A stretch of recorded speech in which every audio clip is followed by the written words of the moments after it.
మానవ జీవితమే ఒక మహాభారతం, అది మంచి చెడుల రెంటి నడుమ నిత్య ఘర్షణం. అందుకే దృష్టి ప్రసరిస్తే తప్ప ప్రత్యేకించి మహాయోగులకు కూడా ఆ విషయాలు తెలియవు.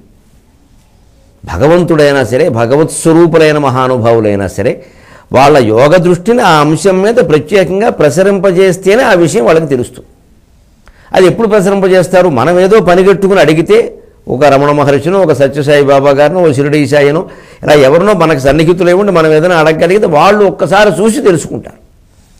లేదు వాళ్ళంతా వాళ్ళు తెలుసుకుని చెప్పాలన్నా తెలుసుకుంటారు. మొత్తమే దృష్టి ప్రసరిస్తే కానీ వాళ్ళు ఏమీ చెయ్యరు. వాళ్ళకి అలా కూర్చోగానే అన్నీ తెలుస్తాయనుకోవడం పొరపాటు. ఈ పొరపాటు వల్ల కృష్ణస్తు భగవాను స్వయం అనేయడం వల్ల మొత్తం అన్నింటిలోకి ఇంకా భగవంతుడికి అన్నీ తెలుస్తాయనే భ్రమ వల్ల తెలుసుకోకపోయినా సరే, అవసరం లేకపోయినా సరే, ఇక మొత్తం భారత యుద్ధం అంతా ఆయన ఒక చదరంగం, ఓ ప్రణాళిక వేసుకుని ఏదో నాగార్జున సాగర్ బ్లూ ప్రింటర్ వేసి కూర్చున్నాడని ఇక అక్కడి నుంచి ఆ ప్రకారం చూస్తూ నవ్వుకుంటున్నాడండి. ఏమైపోయాడు ఆయన? మానవత్వం తప్పిపోలా? మొత్తం పైశాచిక క్రీడ ఆడుకునేటువంటి ఆటగాడు అయిపోలా? ఆయనకు ఆడుకోవలసిన అవసరం లేదు మన జీవితాలతో. ఈ మన జీవితాలు మనం జీవులుగా ప్రత్యేకం ఉన్నామనుకుని మనం నిర్మించుకున్న కర్మ ప్రణాళిక ప్రకారం నడుస్తున్నాయి. దీన్ని యథావిధిగా అనుసరించి నడిపించడమే అలవాటు ఆయనకి. ఎందుకంటే ఆయన సాక్షిభూతంగా ఉండి చూస్తాడు కాబట్టి. ఈ జీవులలో ఎవరైనా సరే ఆ జ్ఞానం పొంది సాక్షిభూతంగా ఉండి చూడగలిగితే వాళ్ళు ఆయనలో లీనం అవుతారు. అది అనంతమైన పదార్థం, ఎంతమంది అయినా లీనం కావచ్చు. ఇక్కడ మంది అంటూ ప్రత్యేకంగా ఉండరు కాబట్టి. ఒక సూర్యకాంతి బ్రహ్మాండంగా నడుస్తున్నప్పుడు తేజస్సు ప్రసరిస్తూ మిగిలిన కాంతులు అందులో లీనం అవుతాయి. పెద్ద విశేషమేముంది? ఇదే జీవాత్మ పరమాత్మలో కలవడం అంటే. అలాగా మన ముక్తిని మనం సాక్షిభూతంగా ఉండే ప్రయత్నం చేయాలి తప్ప దేవుడు ప్రత్యేకించి దిగొచ్చి ముక్తిస్తాడు అనుకోవడం పొరపాటు. ఆయన ఇవ్వడు ఎవరికి. అలా ఇస్తే కొంతమంది పట్ల ఆయనకి పక్షపాతం ఉన్నట్టే. మిగిలిన వాళ్ళకి ఎందుకు ఇవ్వలేదు? నన్ను ప్రార్థించారు కాబట్టి అంటే పొగిడితే ఇస్తావా, లేకపోతే ఇవ్వ. మామూలు వాళ్ళు చాలామంది ఉన్నారు పొగిడితే డబ్బులు ఇచ్చేవాళ్ళు, పొగిడితే ఇవ్వడు. దేవుడి దగ్గర చేయవలసింది స్తోత్రం కాదు, ఆర్తి, ప్రార్థన. కన్నీళ్లతో చేసే ప్రార్థన దేవుణ్ణి కరిగిస్తుంది, స్తోత్రం కాదు. నువ్వు అంతవాడివి ఇంతవాడివి, బ్రహ్మాది దేవతలు నిన్ను పొగుడుతూ ఉంటారు, నీకు తిరిగలేదు. ఇవన్నీ మామూలు వాళ్ళ దగ్గర మాట్లాడే పొగడతలే. వాటికి ఆయన ఆనందిస్తే మామూలు మనిషి అయ్యాడు.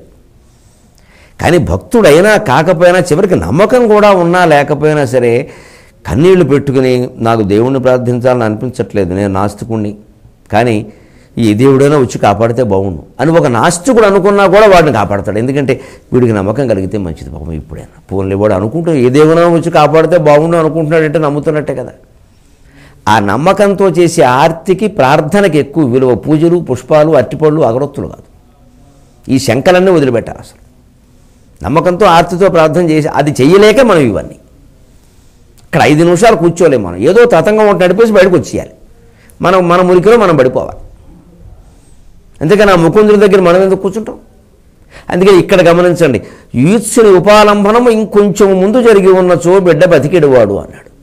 చనిపోయాక ఈ తిట్టడం కాకుండా వాడిని చంపే సమయంలోనే 10 మంది వాడి మీద పడి పొడి చేస్తున్నప్పుడే కనుక ఈ అరుపు అరుచుంటే అది నాకు వినపడినా అర్జునుడికి వినపడినా వెంటనే వెళ్ళి వాడిని కాపాడేవాళ్ళం కదా అని పురుష ప్రయత్నం గురించి ఆలోచించాడు పురుషోత్తముడైన కృష్ణుడు.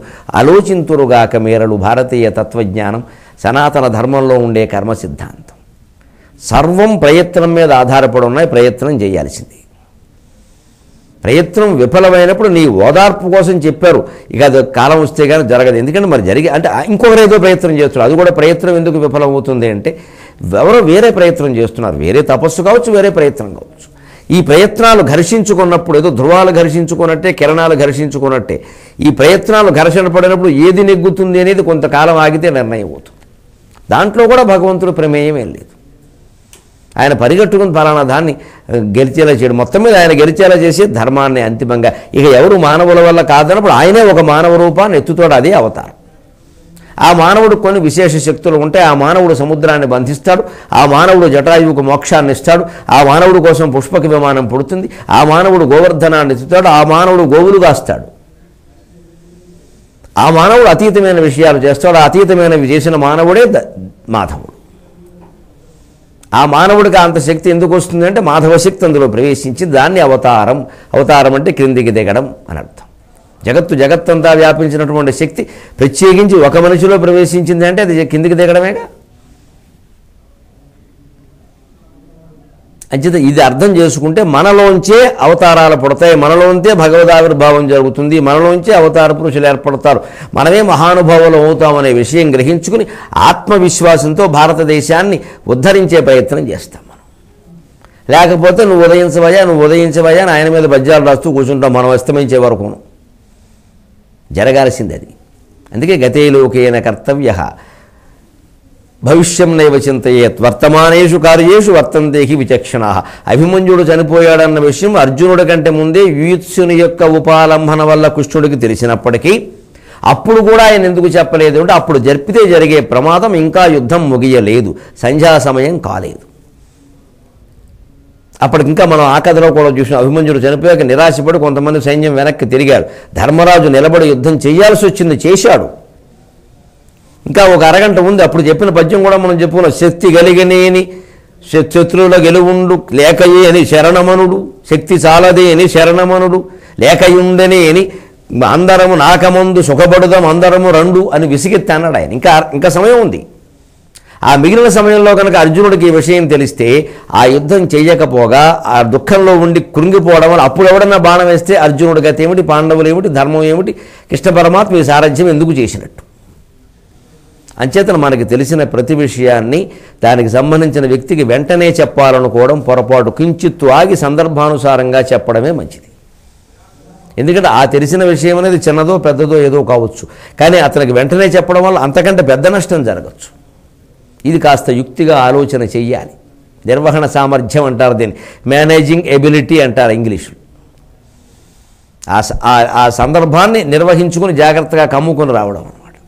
అందుకని ఇప్పుడు తనలో అనుకుంటున్నాడు ఆయన. తిరుపతి వెంకట కవుల నాటకంలోను తిక్కన గారు భారతంలో ఆ ఈత్సుడు ఉపాలంబన కొద్దిగా వాడు ఆ పొడవక ముందే విషయం అంతా తెలుసును, మధ్యాహ్నం నుంచి కొళ్ళబొడు చేస్తున్నారు కదా, ఇది జరుగుతూనే ఉంది కదా. కుర్రాడు పొద్దున్న 10ంటికే వెళ్ళాడు కదా, 10ంటికి వెళ్ళిన కుర్రాడు 4ంటికి రావాల్సిన వాడు 6ంటికి రాకపోతే అనుమానం రావద్దండి. అలాగా 6ంటి వరకు వీళ్ళు లోపలికి వెళ్ళలేదు, సాయానికి ఆయన బయటికి రాలేదు అంటే ఏదో జరుగుతుందని అనిపించద్దా? ఈ దుర్మార్గం జరుగుతుందనే విషయం భీముడో ధర్మజుడో ఈశ్వరుడో ఎవరో ఒకరు పైకి గట్టిగా అరుచుంటే ఓ మనిషిని ఇక్కడికి పంపుంటే ఎన్ని మైళ్ళ దూరంలో ఉన్నా, 8,000 మైళ్ళ యుద్ధరంగమైనా కొంత మేలు జరిగి ఉండేది అని ఆశించాడు ఆయన ఖచ్చితంగా. మానవ జీవితమే ఒక మహాభారతం, అది మంచి చెడుల రెంటి నడుమ నిత్య ఘర్షణం.